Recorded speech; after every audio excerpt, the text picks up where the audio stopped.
Hey there, welcome to episode 9 of the Quaggling Sand audio program. I am your host, Dan Hugo.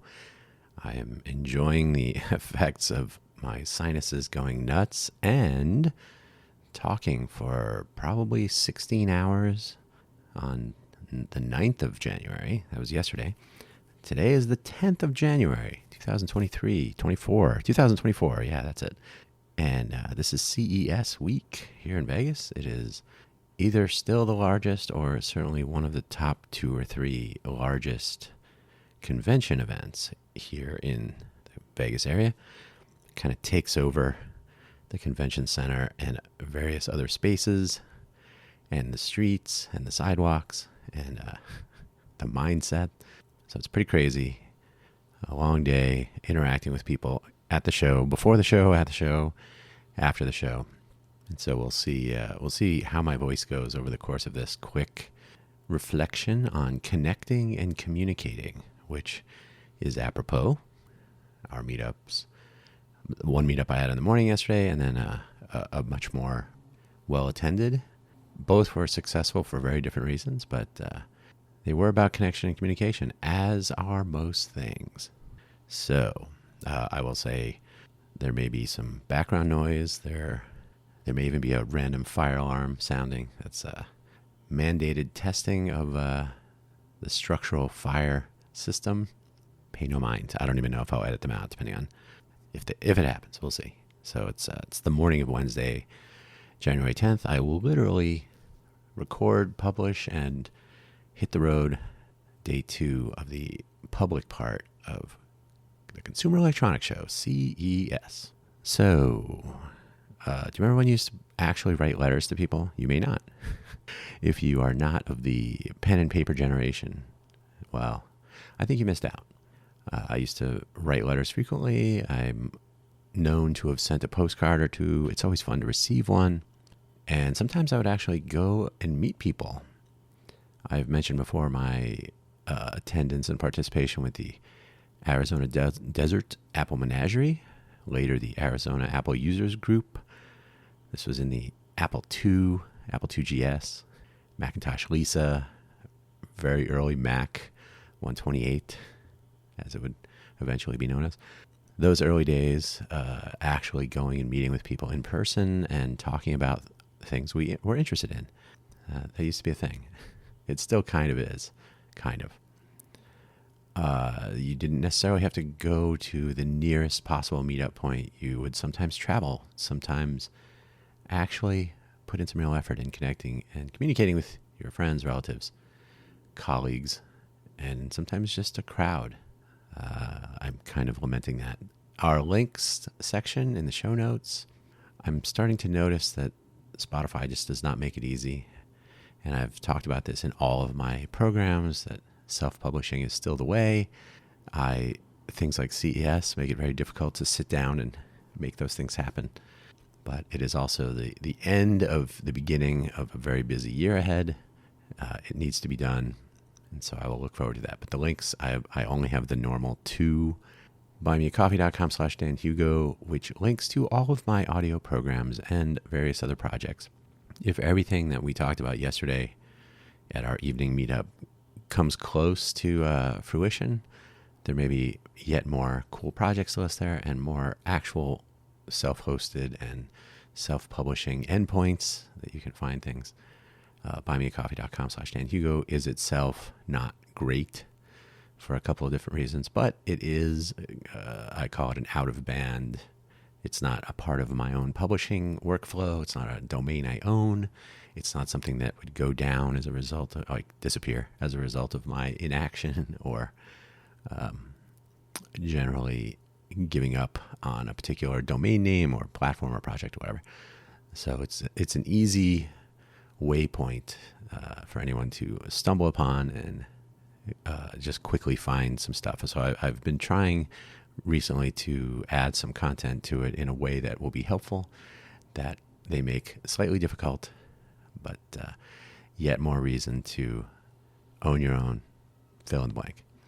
And the ko-fi.com/DanHugo, ko-fi.com/DanHugo, yet more evidence that the domain name still matters a little bit. I used to say the domain name is not as important into the future because people click on things more than typing them in or needing to share them by spelling them out or saying them. And here I am doing just that. So ko-fi.com/Dan Hugo. Both of these platforms are not platforms I'm necessarily endorsing as the end all and be all. They're just tools. But I don't really have links about today's topic because it's just something that has occurred to me many times over probably 53 years or so. So let's get it started because I got to hit the road. The old ways. Like I said, letter writing. If you've ever not written a letter to someone, put it in a mailbox and awaited a response, I think you're missing out. There was a time I met some people when I was in college visiting from Turkey, and we became pen pals. They went back home. It was over the summer. They were visiting America for a month, staying on our campus. It was the summer I worked on campus over the summer. And so, good times. I mean, they were just in the dorm, East dorm, and we were in West. So not much excitement beyond just meeting people from another culture and whatnot. So yeah, letter writing to and from Turkey, from California, would take weeks. So you'd write a letter, you'd send it off, you'd have to remember what you wrote when you got a response. But it was a very human thing. And this is sort of the origin story of extended human communication, right? Not everything was talking to your hunting party or hunting and gathering group, your village or tribe. It was sometimes reaching out beyond and inter-group communications, always in person, suddenly leaving messages in writing of some sort, pictograms, I guess. And history started to unfold a very long time ago as far as exchanging and passing written communications in some way, whether it was grammatical or visual. But I think it's something that deserves some attention. Your mailbox should not always be full of junk mail, be it your physical U.S. postal or other postal service inbox, or your however many messaging and emailing and other accounts you might have. You remember when long distance phone calls were a thing? You'd actually have to think about rates, how many cents per minute. I actually occasionally, probably, I don't even know if it was a dozen times in the entirety of my my interactions with my friend in Turkey. Her name was Azra. So every once in a while, letter back and forth, but a phone call was profoundly difficult.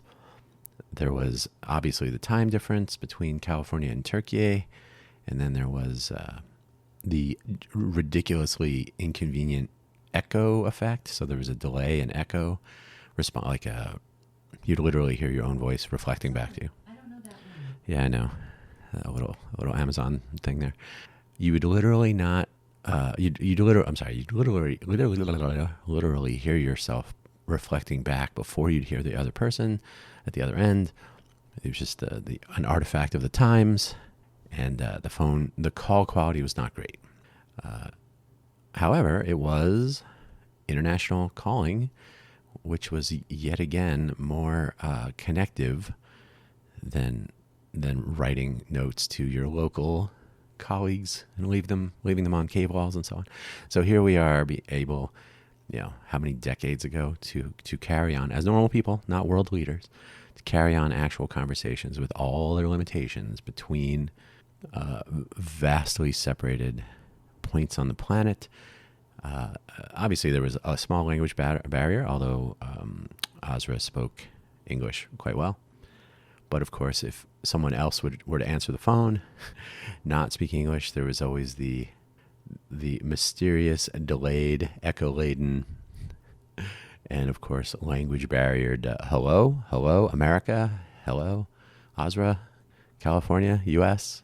So just throwing words around. But anyway, those were interesting times. And the interesting thing is that it required effort. staying in touch with people required a certain amount of energy spent. You had to actually plan to make a call. You had to pay for it.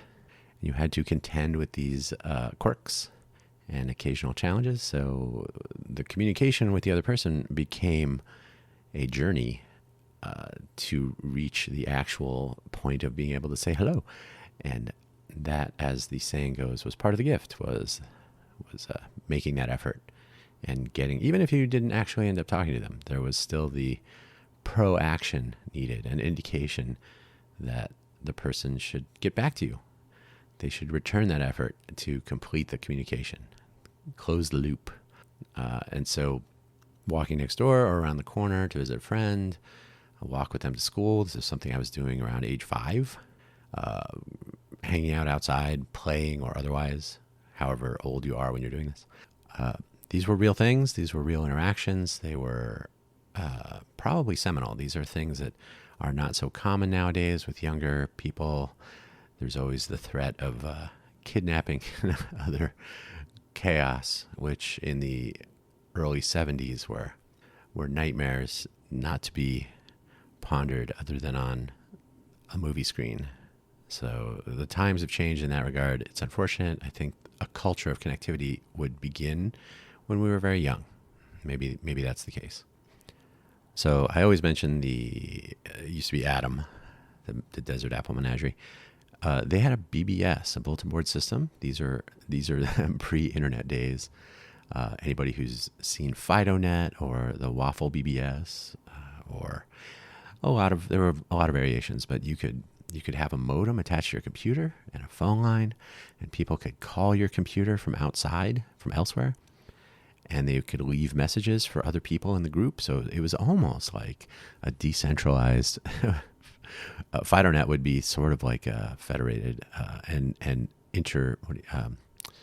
interoperating information sharing platform. So you could leave a message, and messages could get synchronized between FidoNet nodes. Sort of like Usenet News, sort of, which would come later in the early 80s, but usually available to like college students and people with business attached to the internet, the early DARPANet, is it ARPANET? And BitNet and other networks. So if you had access to these things, the Usenet became a thing, and more people would gain access to that later. But these were ways that you could share more broadly. It still took a small amount of effort. You had to tie up a phone line, hear the dulcet tones of your modem standard handshake, which nobody knows anymore. These were the early times, the beginning of the end, perhaps. My dad became interested. He had a side gig selling digital pagers, cutting edge. Now, I know this sounds crazy, unless you are a T9 user still. But in order to enter text letters on a digital pager, well, to be received on a digital pager, so a pager with a little screen on it, I think it was 2 lines even, you would type a letter on the keypad of your phone by entering the number of key presses for the letter on the key. So if the number 2 has ABC on it, and I want to send you a letter that starts B, I would hit 2, and then maybe 2 for an A, and then maybe 3 once for the D, and that would be bad, wouldn't it? And so this method, eventually Nokia, I believe, would call it T9. It would try to fill in letters for you. So sort of a Huffman-esque. There's a tree of words that, once you start with one letter, there are a certain number of possibilities that come later. And by the 3rd letter, you've pretty much dialed it into a collection of words that you probably will send. And so it could provide those very easily and make the entry experience of your message a little easier. So texting, the use of sideband on mobile connections was a way to make better use or more use of the bandwidth that was available back in those early days, the analog messaging that was early cell phones, but being able to send and receive either a text on a digital pager or later on phones, was kind of a game changer. Now you could communicate with words, addresses, other people's phone numbers and relevant contact information in a reliable way, rather than reading, as I mentioned. No longer are you reading out ko-fi.com. And by the way, we have a whole entire, language augmentation as a result of URLs and slash, forward slash, backslash, and some social norms and internet norms collided in that space somewhere. But you could share these links with people in a text message, whatnot. Now you could not interact with that content directly. There was very little in the way of integration with computers, which most people didn't really have. You couldn't now click on a link. There was no such thing as a link back then. But either way, if I sent you a phone number in a text message, you would receive it, and there would be very little chance of error. You would not hear a 5 as a 9, and vice versa, and so on. So, kind of a game changer there. And then my mom, somewhere in there, my dad was into the digital pagers. My mom, because she was in sales, most salespeople would eventually end up getting cell phones, and it was driving that adoption to be able to contact clients, be contacted by clients, potential clients, to be able to hand out a phone number that people could reach anytime. Also a game changer. She had a phone. I can't remember the manufacturer. She had a phone bolted into the car. I think it was under the passenger seat, maybe. And then the handset was this very classic but kind of a little bit large handset, traditional phone handset, right? Made for automotive, so it wasn't quite as curved, but a nice handset with a keypad on the back and a little display of the phone number. And caller ID was not a thing, so I think you would only know the outgoing number that you were dialing. And then a little pigtail antenna. The handset would clip into the console, the center console in the car, and there you were. So the early days, more connection, more communication, not quite getting to the point where it becomes an impediment. Eventually, I would go off to college. So in my high school time frame, it was the BBSs and dial-up interacting with these asynchronous messaging platforms, right? Leave a message on a BBS and somebody would get it later and they could respond and you would dial in later and so on. So it was very close to written mail, right? You would send a message and sometime later you'd get a response. It wasn't instant. In fact, if a BBS only had one modem, multiple people could not do this at the same time. So you had to connect, message, disconnect, later connect, and so on. So the benefit, of course, you could send a letter digitally and you could remember what you wrote. So that was a little bit of a game changer as well. Eventually I would go off to college, and universities and colleges were a part of the internet in its early days. So if you don't remember email addresses with bitnet addresses with the exclamation points, those were seminal times. My freshman year was, of course, you go off to college and you try to connect with your high school friends that are at different schools. And the hilarity of fingering your friends on other systems. It was actually handy. You could contact your friend by first saying, okay, I know, person from high school went to, I think, that university or college. So you could find the domain address, college.edu. And you could say, let me finger person at college.edu. And if you got a response, you could guess like, that might be the person I'm thinking of. And you could send them a message. You could email them to their college address. And if they were using email, you might hear back from them.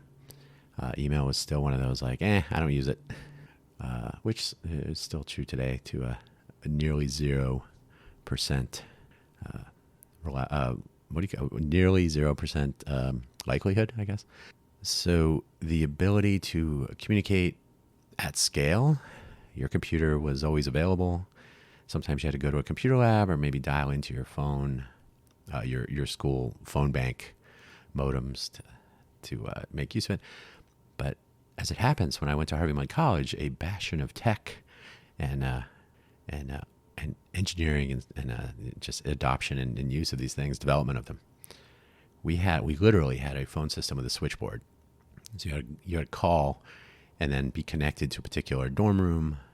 We shared a phone across multiple rooms. And so the switchboard was not available 24/7. So you had to call at a particular time. And if, there was always a possibility that the call couldn't go through for whatever reason. It was an interesting time. You almost had the the phone with the little bell that you would speak into, and the other bell shaped thing that you'd put up to your ear, and the two, I mean like a bell shape, and then there was the little dome bells for the ringer. If you don't know what I'm talking about, that's quite all right. But it was almost that archaic.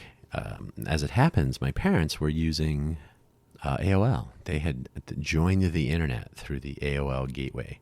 And AOL had a thing called AOL Instant Messenger, AIM. And then eventually there were AIM clients. AIM was kind of like IRC or ICQ. So the clients, to be able to interact with AIM, became generally almost ubiquitous. So you could AIM chat with people.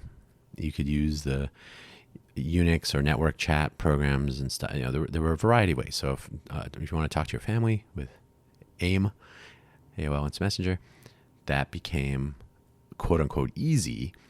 And so parents are parents. And so the ability to contact your kids when they're off at school, send a message, how's it going, whatever, any sort of engagement like that. Oh, no more switchboard, no more unreliability of voice communication. It didn't replace voice communication, but it certainly made it more reliable to communicate outside of sending paper mail, which was still a thing. The mailroom at Harvey Mudd College was a daily destination. See who we heard from. Mail from things was the usual, as my roommate Kevin would say. Mail I don't really need, but there it is. So there was still letter writing, maybe even postcards, still hanging on.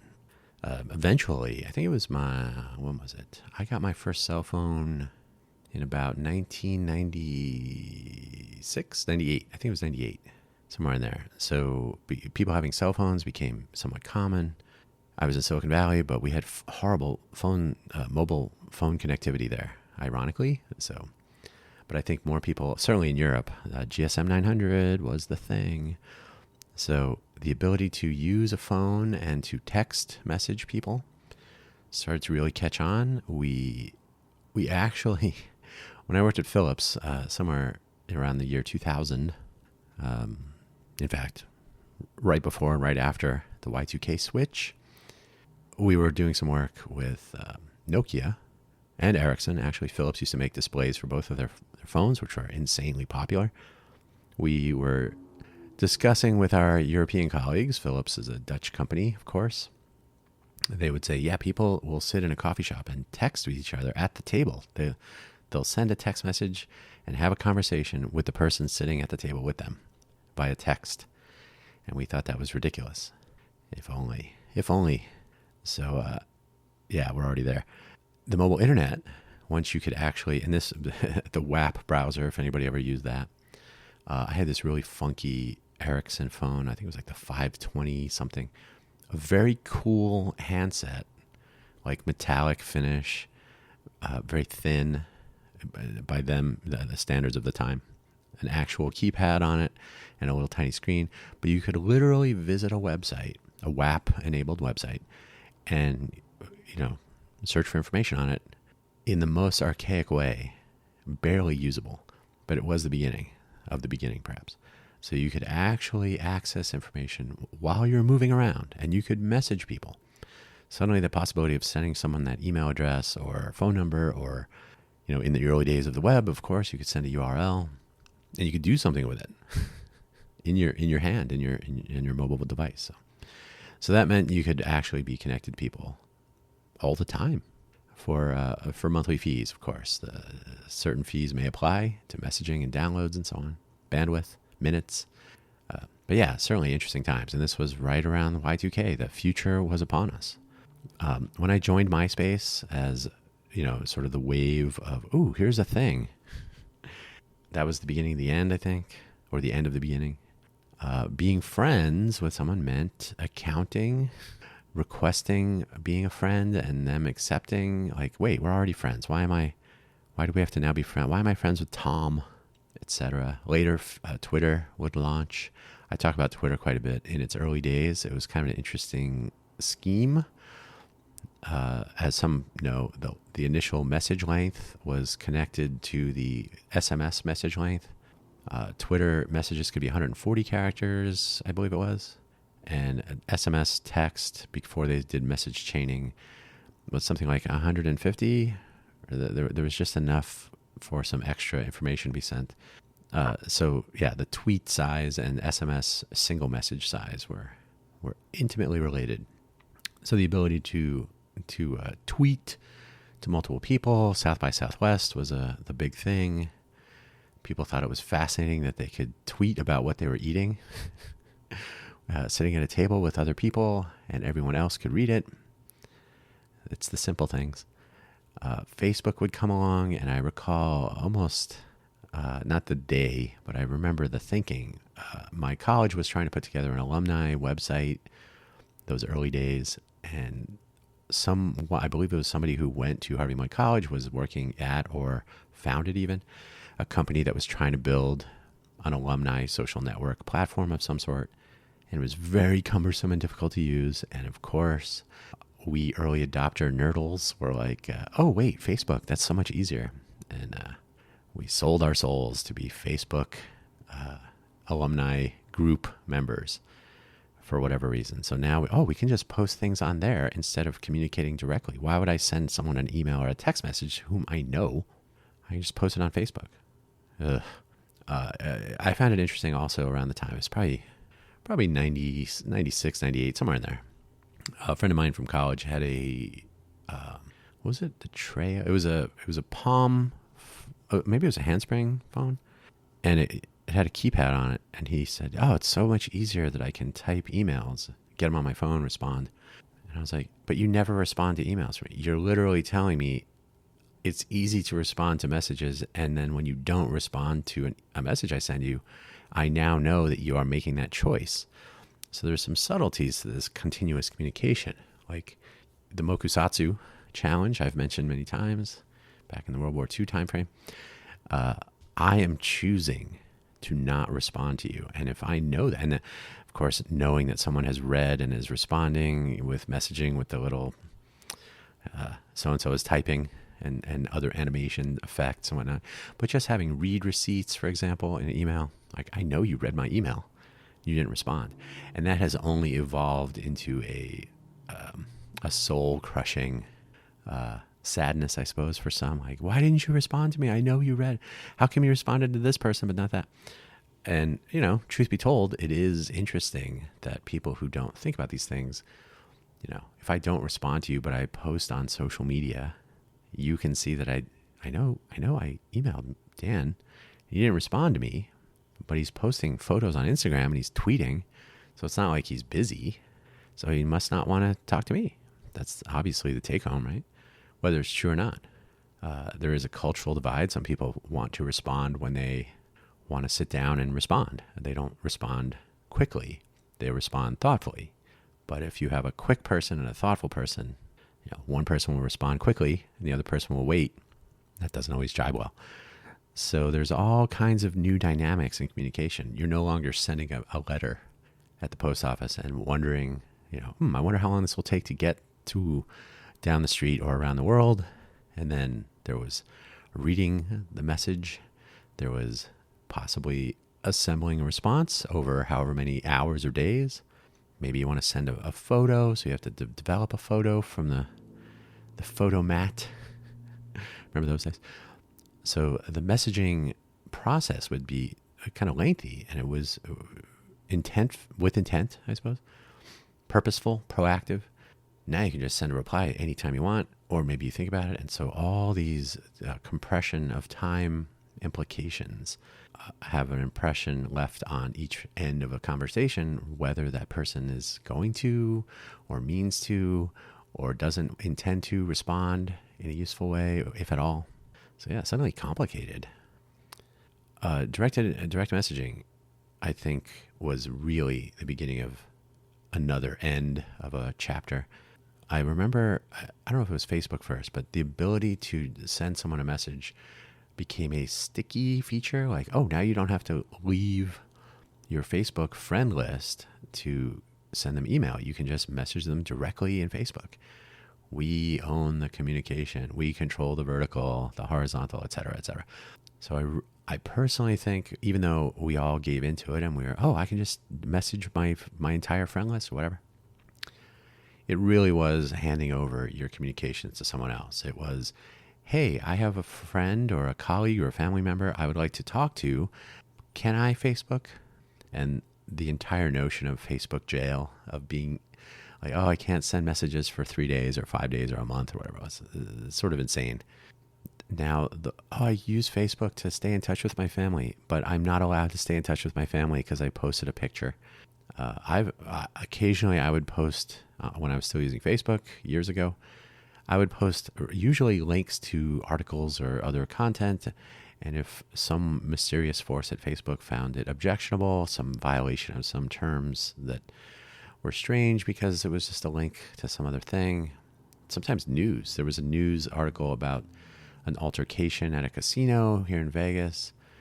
There was video that included someone's shirt being torn or something.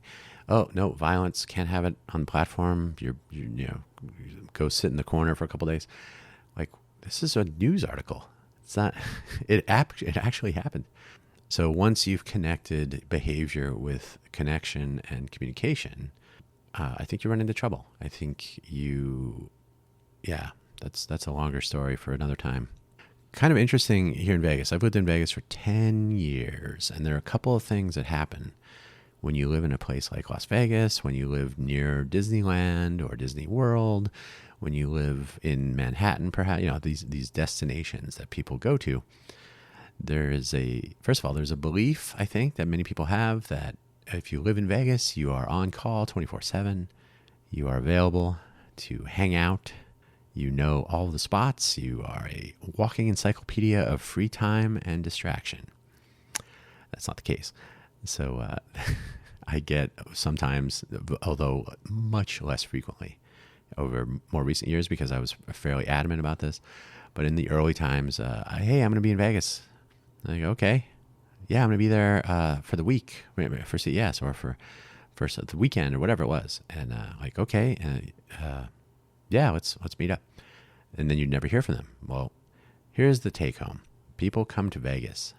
If they come to Vegas to have a meeting that is, hey, I'm going to be in Vegas. You want to meet up on Thursday, 2:00? Pick a coffee shop or pick a restaurant or whatever. That is an intent-filled message. I am coming to Vegas to see you or to have a conversation with you or to discuss a matter with you or to conduct business or whatever it is. When you tell someone who lives in Vegas, I'm going to be in Vegas, is there an expectation that that person will block out a week or two and just wait by the phone and hold down the fort until you get there? I honestly think there was sometimes. So I eventually came to this realization. I would tell people, if you give me a time and a place, that's great. If not, I'm not sitting by the phone waiting for you. Because you can't, I said, hey, however many millions, now it's 40 million per year. How many millions of people come here? I don't wait on any of them. I live here. I'm living and working and, So yeah, there was this belief, hey, we're going to be at Disneyland. Are you available? Do you sit waiting by the entrance for your friends to show up? So yeah, it's a mismatch of expectation. When you come to Vegas, you are on vacation. When I'm in Vegas, I just live here. So I'm actually working and living. I am not going to Vegas. I am just in my city. So it's a fundamental mismatch. This happens in general because of the global connectivity and communication capabilities that have only been evolving more. Yes, with the filter of social media platforms and all the other silliness. But at the end of the day, cultural norms, from anything from time zones and language to intent for colloquialisms. I don't know if that came out right. Just common phraseology, the way people express thoughts about things, and quips and humor that doesn't always translate. And of course, hey, I'm going to be in Vegas. Well, Yeah, me too. But I live here. I'm not here on vacation. I'm not here to screw around on a Thursday. I'm not here to be your tour guide. I'm not here to construct an itinerary for you. In some cases, I will do that anyway, but the expectations have to match up, and that doesn't always happen. And so what I sometimes get more lately in the past 5 years or so is I haven't heard from someone in years, and it could be Vegas related, or I've gotten these on LinkedIn, like, hey, we haven't talked in 30 years, but I have a favor to ask of you. Can you do an introduction or whatever? Or hey, we haven't talked in a couple years, but I'm going to be in Vegas. Like, okay. I actually don't answer those more and more. It's not spite, it's just practicality. If I haven't talked to you in years, you coming to Vegas doesn't really impact my schedule. That may sound awful, but just again, from a purely practical standpoint, we live in a connected world. If you wanted to have a conversation electronically or otherwise, that could have happened at any point during those years. So you happening to be, now if this was 20, 30, 50 years ago, and someone could send me a telegram or a written note or call on the phone, hey, I'm going to be in Vegas next week. That's great. I haven't seen you in years, and we're going to be in the same city. And I didn't even know your phone number until recently. Communication and connection was a lot more difficult, but a lot more intent driven, right? Like, I didn't have your phone number. Now I do. And I've been able to reach out to you, and I'm going to be in your city, and we can actually meet up. Okay, that was a lot of hills to climb to make that happen. Nowadays, if you decide to not communicate with someone for years, and then you say to yourself, hey, I'm going to be geographically close, proximal to that person. Maybe I'll send them a note. Maybe I'll call or text, even a little bit less personal. Like, hey, because I'm going to be geographically proximal, I will decide to grace you with a message. That's kind of broken. And I think it's probably a weather report. It's probably an indication that the skies are gray. Transactional communication with transactional visits. I'm going to be in Vegas. Therefore, I will contact you, not before. And I will not tell you when. I will simply block out a week or two that you should expect to have my presence bestowed upon you. Aren't you lucky? So yeah, I think it's just a fundamental mismatch, and it's a cultural evolution of communication and connection that I think is wrong. And again, maybe it's because I grew up at a time when you'd actually go to the person's house when you were 5 and walk to school together, or know your neighbors and communicate with people in person, put in the effort to actually, hey, I learned how to ride a bicycle at whatever age I was, and now I could go further. The Steve Jobs thing, the efficiency of human locomotion goes up immensely as soon as you can ride a bicycle. So that was true. So now I could ride my bike to my friend's house a mile away as easy as if I had walked next door. No need for phones. You could go and talk in person. Now it's quite the opposite, quite the other thing.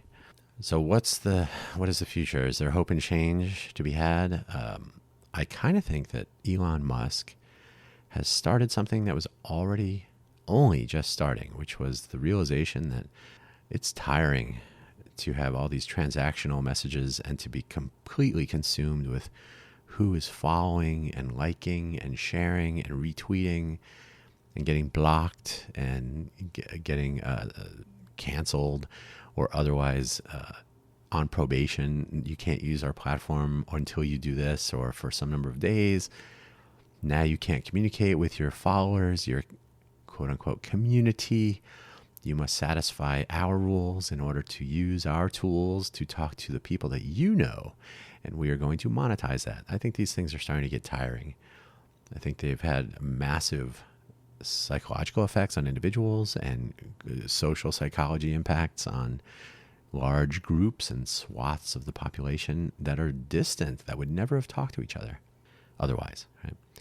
Yes, the world has become a smaller place, but I don't know, sometimes some room between conversations and people who don't know each other might be useful. There's an embarrassment of riches, though, before us. There's Activity Pub, which is not magic, but useful.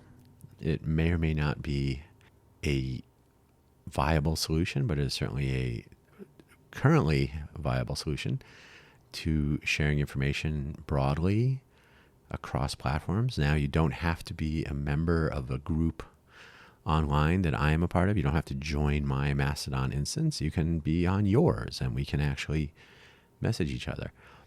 There was some initial pushback because if you want to follow someone on Mastodon, .a, like mastodon.social or online, you had to type at username at mastodon.social or .online because you're on .online and they're on .social or whatever. I'm on Fossidon and Mastodon and .online, I think, and 2 other servers. So I have a few different accounts. I can follow you by typing an @ symbol. So when this was initially becoming sort of high profile, oh look, Twitter killer, the next Twitter, etc. I don't like it because it's too complicated. So I made a comment, I think it was on Twitter probably, like I can send you an email. I could send an email to person at symbol college.edu. Totally fine. If I want to connect to you on the college's Mastodon server, it might be at person at college.edu. Oh, too complicated. That's crazy. What are they thinking? I only want to type at person and have it just be a Twitter person, just like me. So these are false complications. They're not complex at all. They're not complicated, but it is the extra step, the little bit of extra friction that Facebook wanted to get rid of. Now you don't have to leave our platform. You can just type in your friend's name and it will auto-complete. You don't even have to know your friends anymore. You just type in letters, T9 style, and you'll get a list of people you probably know or maybe don't. You can send them all a message, and we might let you do it. That's lovely. So now we have to deal with fire hoses of junk and spreading ourselves and our friends list to corporate entities and hoping for the best. We can cross our fingers. This is not necessarily a conspiracy theory message at all. It's just a fact of life. I have my email contact list that I can export and save. I can put it in a text file, a spreadsheet, my own database. But instead, my LinkedIn network, I'm not allowed to have their contact information according to their policies. And I can only message people in a conversation with that, and then I'm not allowed to forward them that conversation to another person. I can't treat it like an email message. It's a messaging platform that they own, and Facebook's, LinkedIn's are incompatible, and so on. The list goes on and on. The ability to communicate has been handed over and policified, and I don't think it's great. I think it's convenient at times, but inconvenient and worse over the long term. I've recently deprecated LinkedIn after 20 years and 4 months, I think 5 months. August 11th, 2013, I signed up. The company had just launched. LinkedIn had just launched like in May that year. So after 20 plus years, 20 years and some months, I've said, you know what? I think you should just email me. I don't want to post on LinkedIn and use LinkedIn as the only way I hear from anyone. We can talk like people. We can email like people. So that happened January 1st, 2024. I basically gave up on proactive use of LinkedIn. I really haven't used Twitter anyway. Instagram, I stopped posting a year plus ago. It's time to kind of reacquire ownership of our platforms and our communication tools and our friends list. Who do I want to contact? Well, I have their addresses and email, contact, phone numbers, all that. I can talk to them when we want to. I don't have to know your Twitter handle, whether you've blocked me. If I email you, you don't want to talk to me, you can just not respond. That has become a ubiquitous talent. So we have all these options. You can create websites yourself. You can make use of the cloud if you're so inclined. You can create your own blog on WordPress, the evolution of Blogger. You can use federated tools like, now that I'm totally spacing, PixelFed is an Instagram-ish thing. You can share photos on a Mastodon server. You can create your own Mastodon server. You can run your own email server. If you're so inclined, you can have a Proton email address. You don't have to have a Gmail address. You can do a lot of things if you want to. So the corporate platforms are capitalizing on the someone else will do it for a price, and I'm not a fan. So email is still a thing. Email has survived this many years. I've had the same email address, dhugo@reallycool.com, since 1996. I got it initially because I wanted to have one email address that would stay the same. And so far, mission accomplished. Email works. It works across devices. I believe Jamie Zwinski famously said, all platforms, all software tools, all applications evolve to the point where they can send email. Yeah, sure. Email is pretty simple. It's heavy in terms of messaging and notifications and replies and quoted replies and attachments. And so it's become a bit of a kitchen sink, but it is interoperable. I can send you an email message to pretty much anywhere that will receive it, across languages, across time zones, across character sets, across a lot of things. So I hope email doesn't go anywhere. There are always headlines about its demise. Nobody uses email anymore. I think I got that in an email message one time. So Yogi Berra style, that place is too crowded, or nobody goes there anymore. It's too crowded, right? Nobody uses email anymore. There's too much in my inbox. So I myself am a fan of emailing and calling, and I've been more and more proactive over the recent years in saying I'm not going to send you messages. I'm not going to rely on Twitter or Instagram. I can post my own things if I choose to, although I've been doing less of that lately. I believe it was Louis C.K. You can love him or hate him. He has a couple of good lines. One of them is, stop taking pictures of everything. Live your life. And while taking pictures is a great way to have memories into the future and to reflect and to share those now and then, I think when sharing the imagery becomes the purpose for taking the picture, I think we've lost something. We're seeing more YouTubers. I literally just watched this morning MatPat, if you're familiar, MatPat and Steph. I can't say I'm a huge fan, but I certainly have enjoyed their content over the years now and then, especially the food theorist. He's most well known for the game theorist. And then he had the film theorist. And I think there's another one, style theorist, I think. They're well produced. They're fun and entertaining and interesting and so on. They are giving up on YouTube. They are retiring, getting on with their lives. He made a really good point.